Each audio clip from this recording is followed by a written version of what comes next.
few years back, I took a Maserati racing class in Modena, Italy, where they are manufactured. The race instructors were all Formula One drivers, and they only spoke barely broken English. And I, of course, didn't speak a lick of Italian outside of spaghetti and rigatoni. As I drove, the two words the instructor kept saying were, "Relax, you go faster. Relax, you go faster."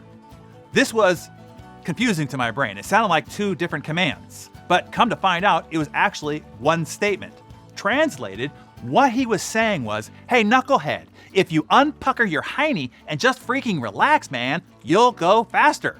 I didn't quite fully understand this until I got the same instruction about a year later in spin class. One time, I'm in a tough spin class and we were on an incline climbing hills. So I'm pedaling like a madman on a rampage. Sweating is pouring off my face, and my face is red from exertion. My teeth are clenched, my shoulders are tense, my hands were gripping tightly to the handlebars. The instructor looked over at me. I was sure impressed by how I was hammering away on the pedals.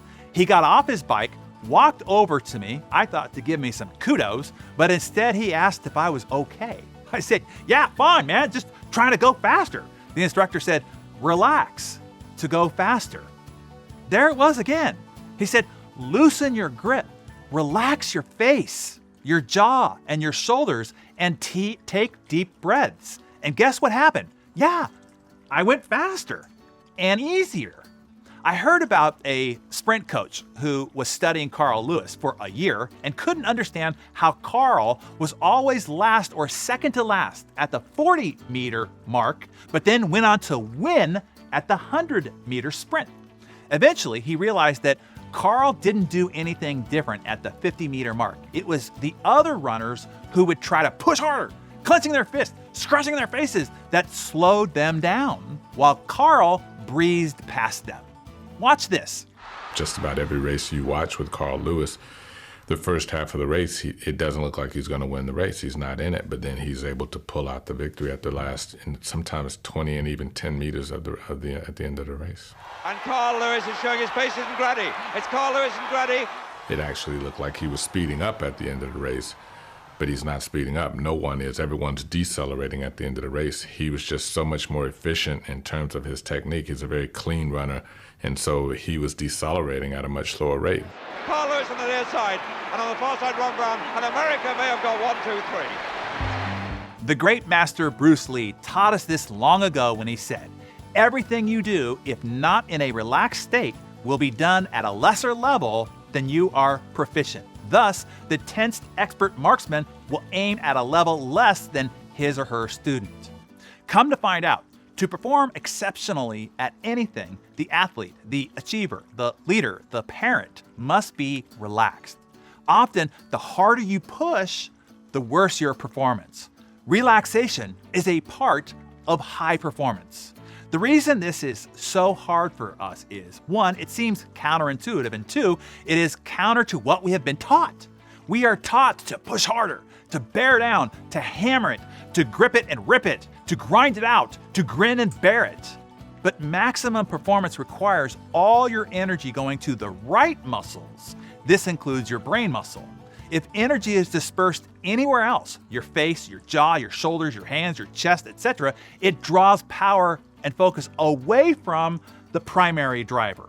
You need to relax to release the brakes that are slowing you down. Does that make sense? It finally does for me. So what do?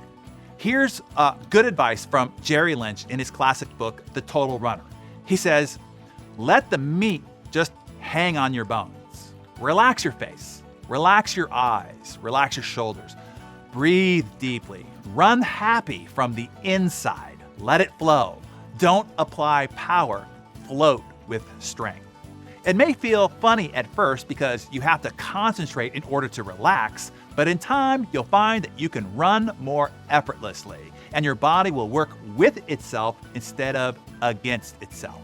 This is not only great advice for running or biking or hiking or sports, this is true when you are at your desk concentrating on a difficult task, in a meeting, talking on the phone. Relax your face, relax your eyes, relax your shoulders. Breathe deeply, Run happy from the inside. Let it flow. Don't apply power. Float with strength. You can practice this 2 ways. Number 1, practice flipping your physical on and off switch. Smile and then count down. 3, 2, 1. Relax. Relax your facial muscles. Tense your shoulders. Then release them fully. Meat on the bones, like Lynch said. Make a fist and then relax. This can be done with every muscle group. You can practice tensing any muscle fully, then completely relaxing it. This will make conscious the tension you might create unconsciously. Then the full contrast of what is the relaxed state versus the stressed state. And number 2 is this: practice clearing your mind. In his book, Psycho-Cybernetics, Dr. Maxwell Maltz talks about clearing your mind as you would a calculator. Just like a calculator, if you try to get the answer to the next equation without first clearing the last one, you will get the wrong answer, or it will air out completely. That is true if you are still processing the last conversation that you had in the back of your mind while you are in this one. Before you start a new task, a new project, a new conversation, a new meeting, you first need to clear your mind of the last one.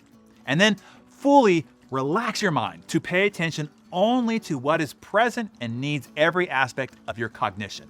Don't let it be dispersed through other thoughts simultaneously. Relaxing will increase your cognitive power and focus. So, if you want to go faster, unpucker your sphincter and relax.